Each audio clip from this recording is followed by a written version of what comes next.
sa pilot episode ng Talbogs. Awayang bakla at babae sa isang tindahan sa barangay Bangkal, Davao City. Mahagip ng CCTV.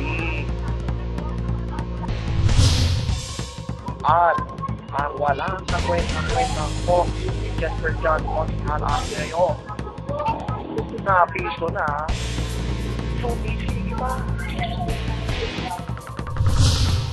Alahanan ito dito sa Katerpones TV dahil pag nahagip ka ng aming kamera, siguradong ikaw ay talbo!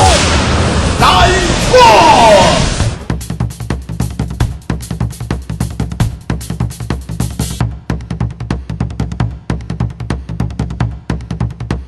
Dito lamang sa Ka-Joyfulness TV, Manila.